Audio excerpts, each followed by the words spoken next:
Hey guys, thanks for tuning into The Fumble. I'm Denise Jones, and I'm here with Matt Demecki on a Friday. Yep, it's We Friday. both got the blue memo. Yeah, we got it going on. This looks good. Let's get to it. Ezekiel Elliot is set to be suspended by the NFL because of the domestic violence incident that occurred earlier this year. Did the NFL get this right, or did they fumble on this? Get it? Yeah, I know. I definitely do get it. But, I mean, in a way, I think they got it right. But if you look at the same time, like, the NFL, they do botch a lot of things, like, especially when it comes to domestic violence. I just don't get, with the whole Zeke situation, he wasn't convicted. Like, they were saying that his accuser was lying.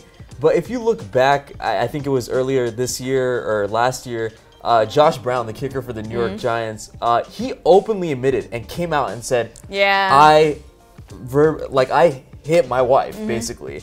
And they're like, "Oh, did you? We're gonna give you 1-game suspension." Yeah. And we're over here talking about Zeke.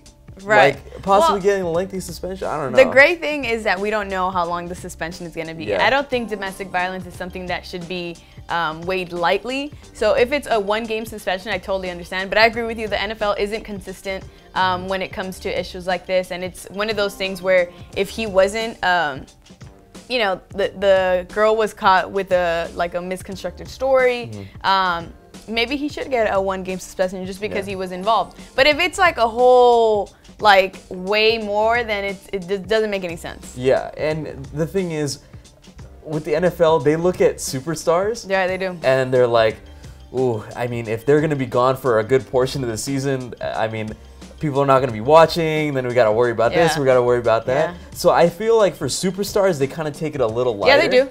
But they do. when That's why like, it's biased. That's why it's biased, and they're not consistent. Yeah, exactly. So it's bad, but I think the Zeke situation, I mean, it needs to be taken lightly, but he should get hit with it. He should, yeah, he definitely should get hit with it. Well, it's also Friday, so who takes your L this week? Mine has to be Mike Glennon. Mike Glennon, the quarterback for the Chicago Bears, man.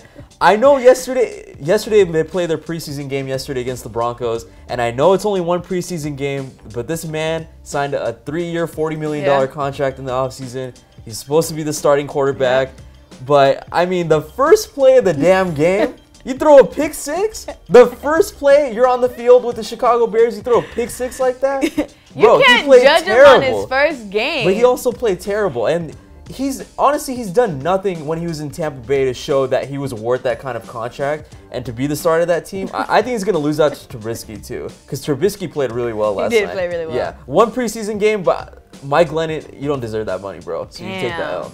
Well, my L goes to, and I'm sure you'll agree, Zach Randolph. Because, geez, man, I'm on your side because I feel like maybe there's something along these lines. There's a story that we know nothing about as to what happened in that situation. But why are you carrying that much weed? Why are you in Watts? You have 16 seasons under your belt. You just signed to the Kings. Bro, like, you're a grown-ass man making these childish decisions. Like, it just doesn't make any sense, Zach. You put yourself in such a compromising position because you didn't have to be there. And I really strongly still believe that it was a wrong place, wrong time situation.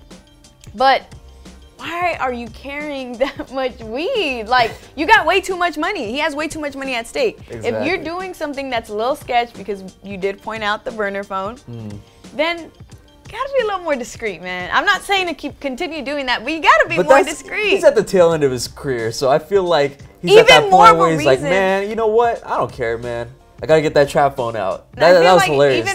That was hilarious, man. He did it. Care anymore. But I feel like that's even more of a reason for you to just, you know, be smart. You only got a couple, like maybe 1, 2 under his belt left. Probably got like 3 years left in him. I feel like he has at least 2 seasons under his belt left, and it's one of those where you just ride it out. Ride it out. Don't let the trap phone go. Stop carrying that much weed. Still takes that L though. He does take that L big time. But thank you so much for tuning in, you guys. We're going to get started with our weekend. Make sure to like, subscribe, and comment below.